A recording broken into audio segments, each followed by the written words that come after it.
नमस्कार. सोपी रेसिपीमध्ये तुम्हा सर्वांचं खूप खूप मनापासून स्वागत आहे. आज आपण अतिशय टम्म फुगलेले, खमंग, खुसखुशीत 15 दिवस टिकणारे लाल भोपळ्याचे घारगे कसे बनवायचे ते बघणार आहेत.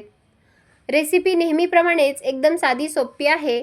व्हिडिओ शेवटपर्यंत नक्की बघा आणि व्हिडिओ जर आवडला असेल तर माझ्या चॅनलला प्लीज सबस्क्राईब आणि लाईक करा. बघा, हे घारगे दिसायलाच खूप मस्त दिसत आहेत आणि खायलासुद्धा अगदी खमंग खुसखुशीत झाले आहेत. हे घारगे तुम्ही अगदी 15 ते 20 दिवस आरामात टिकतात किंवा तुम्ही जर कुठे प्रवासाला जात असाल तर हे घारगेसुद्धा घेऊन जाऊ शकता. इतके घारगे आपले खायला चविष्ट झाले आहेत. तुम्हीसुद्धा एक वेळेस असे लाल भोपळ्याचे घारगे नक्की करून बघा आणि मला कमेंटमध्ये सांगा लाल भोपळ्याचे घारगे कसे झाले होते ते सुद्धा मला कमेंटमध्ये कळवा. चला तर मग वेळ न घालवता रेसिपीला सुरुवात करूया. आता इथे मी हा लाल रंगाचा भोपळा घेतला आहे. तर 1/2 किलोच्या प्रमाणामध्ये आपण भोपळा घेतला आहे. भोपळा बघा दिसायला खूप मस्त दिसत आहे आणि खायला सुद्धा हा भोपळा खूपच छान लागतो. आता भोपळ्याचा जो मधला भाग आहे तो आपण चाकूच्या मदतीने काढून टाकूयात किंवा तुम्ही चमच्याच्या मदतीने सुद्धा हा मधला भाग काढून टाकू शकता.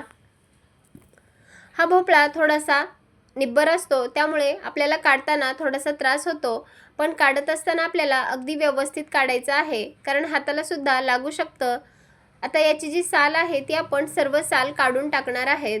आज जो घारगे बनवणार आहे ते आपण अजिबात भोपळा किसून वापरणार नाही, तर भोपळा जो आहे तो मऊसूत शिजवून त्याचे आज आपण घारगे बनवूयात. इथे बघा साल जी आहे ती पूर्णपणे आपण काढून टाकूयात. आता इथे बघा या भोपळ्याची साल आपण पूर्णपणे काढून टाकली. आता याचे आपण अगदी लहान आकारामध्ये छोटे छोटे तुकडे करून घेऊयात. त्यामुळे भोपळा जो आहे तो पटकन शिजला जाईल आणि आपल्याला सुद्धा पुढची जी प्रोसेस करणार आहोत ती सुद्धा अगदी सोपी जाईल. इथे बघा मी अगदी पातळ आकारामध्ये हा भोपळा कट करून घेतला आहे.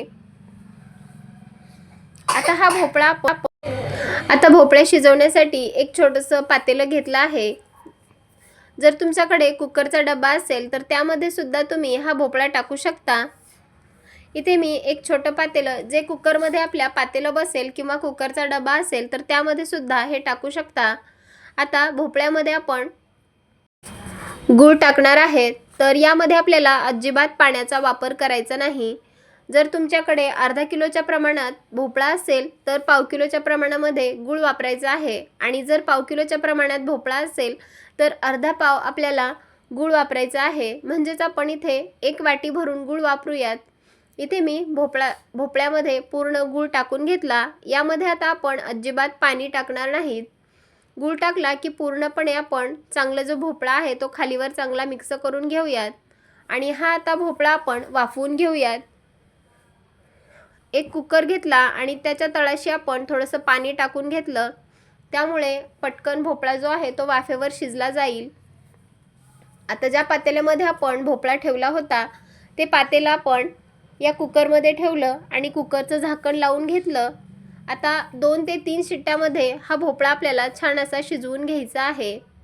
इथे बघा 2 ते 3 शिट्ट्या झाल्या. कुकरची वाफ पूर्णपणे घालवून घेतली आणि आता भोपळा बघा किती छान असा मऊसूत शिजलेला आहे.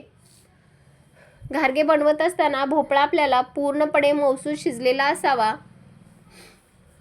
आता हा भोपळा आपण एका दुसऱ्या प्लेटमध्ये काढून घेऊयात. इथे मी भोपळा जो आहे तो एका प्लेटमध्ये काढून घेतला आणि जे गुळाचं पाणी आहे ते तसंच आपण त्या पातेल्यामध्ये ठेवलं आहे. आता भोपळा आपण मॅशरने छान असा मऊसूत करून घेऊयात. त्यामुळे घारगे बनवण्यासाठी आपल्याला अगदी सोपं जाईल. आता जर तुमच्याकडे असा मॅशर नसेल तर तुम्ही इथे रवीच्या मदतीने किंवा चमच्याच्या मदतीने सुद्धा हा भोपळा छान असा मॅश करून घ्यायचा आहे. आता बघा मॅशरने आपण भोपळा जो आहे तो पूर्णपणे मॅश करून घेतला. तर बघा आपला भोपळा अगदी पुरण्यासारखा मऊसूत झालेला आहे. आता त्यामध्ये आपण जे गुळाचं पाणी बाजूला ठेवलं होतं ते गुळाचं पाणी मिक्स करून घेऊयात. कुकरमध्ये गूळ आणि भोपळा एकत्रित मिक्स केल्यामुळे गुळाला ऑटोमॅटिक पाणी सुटलं जातं. आता बघा, गूळ आणि भोपळा चांगल्या प्रकारे मिक्स करून घेतला. आता हे मिश्रण आपण बाजूला ठेवूयात आणि लगेचच आपण पीठ मळण्यासाठी घेऊयात.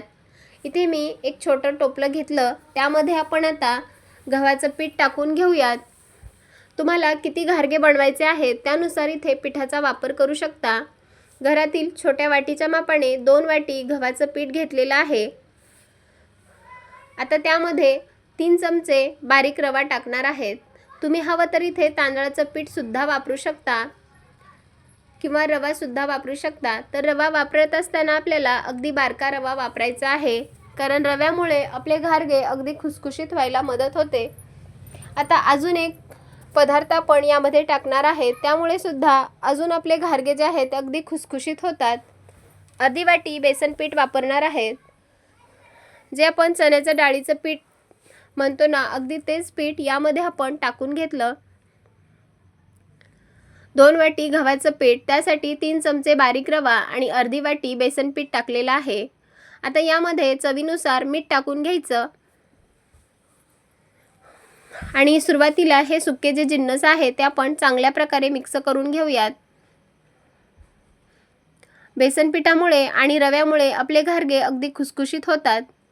आता अजून यामध्ये आपले भोपळ्याचे घारगे जे आहेत ते अगदी खुसखुशीत होण्यासाठी 2 ते 3 चमचे कडकडीत तेलाचं मोहन आपण या पिठामध्ये टाकून घेतलं. त्यामुळे आपले घारगे अगदी खुसखुशीत व्हायला मदत होतात.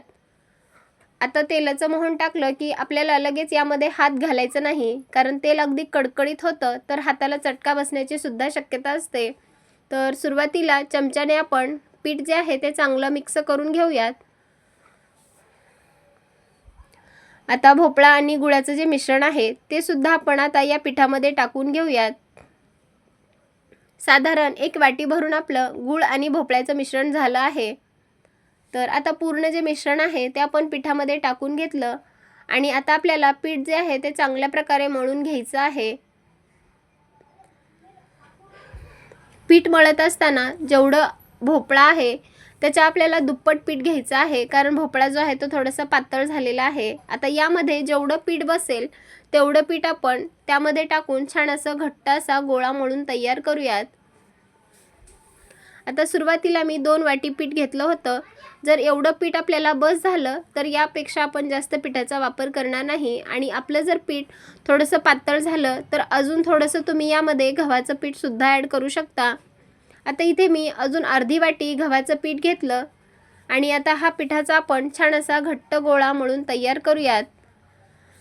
इथे बघा, पिठाचा घट्ट असा गोळा मळून तयार केलेला आहे.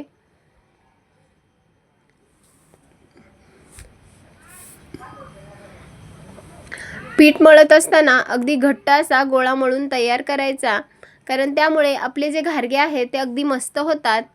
आता पीठ मळून झालं की त्यावर थोडंसं अगदी तेलाचा हात घ्यायचा आणि छान असं मऊ करून घेऊयात. यामध्ये आपण रवा वापरला आहे, त्यामुळे पीठ जे आहे ते छान असं मऊ करून घेऊयात.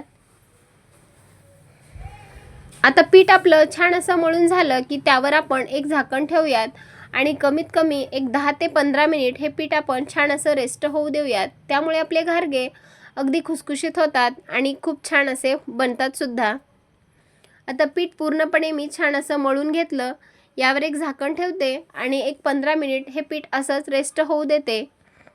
तर 15 ते 20 मिनिटानंतर पाहूयात, आपलं पीठ आता छान असं रेस्ट झालेलं आहे. यामधला रवासुद्धा छान असा फुललेला आहे. आता परत हे पीठ आपण हाताने छान असं मऊ करून घेऊयात आणि आता लगेच आपण याचे घारगे बनवूयात.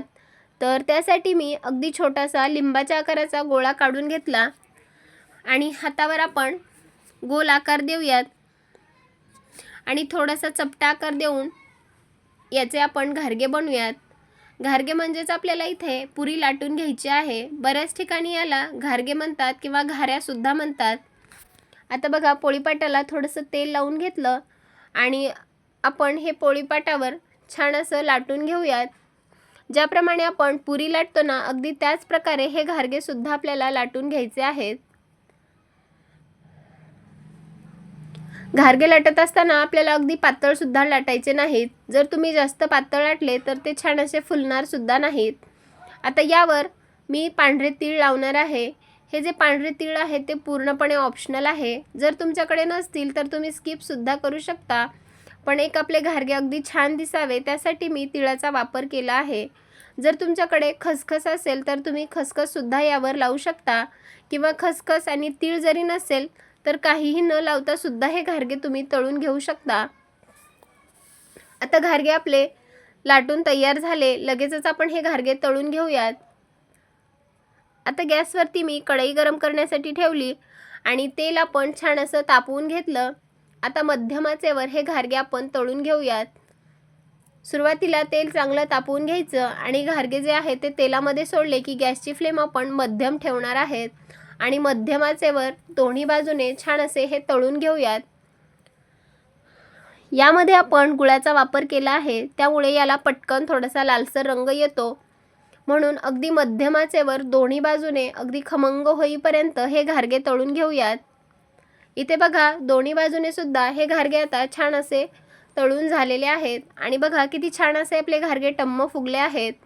रंगसुद्धा खूपच सुंदर आलेला आहे. आता बघा हे घारगे आपण झाऱ्यामध्ये काढून घेऊयात आणि तेल पूर्णपणे निपटून घेऊयात.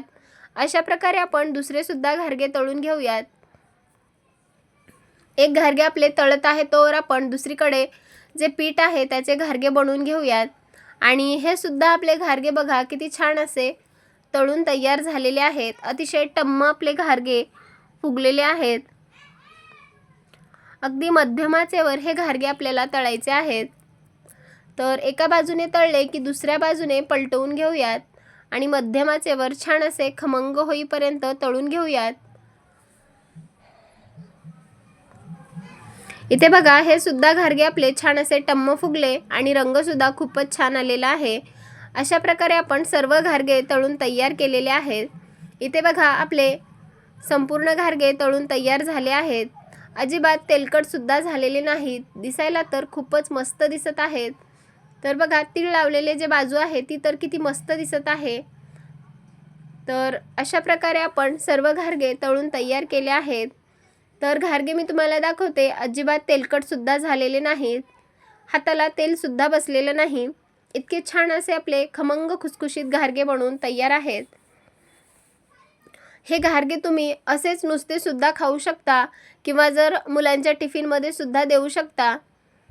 अतिशय ही पौष्टिक रेसिपी आहे आणि तुम्हाला माझी रेसिपी कशा वाटतात ते सुद्धा मला नक्की कमेंटमध्ये सांगा. चला तर मग पुन्हा भेटूयात अशाच एका खमंग रेसिपीसोबत. तोपर्यंत धन्यवाद. आणि पुन्हा एकदा सर्वांना एक निवेदन आहे, जर तुम्हाला माझ्या खरंच रेसिपी आवडत असतील तर माझ्या चॅनलला प्लीज सबस्क्राईब आणि लाईक करा. सोबतच बेल आयकॉनवर क्लिक करा. चला तर मग पुन्हा भेटूयात. तोपर्यंत धन्यवाद.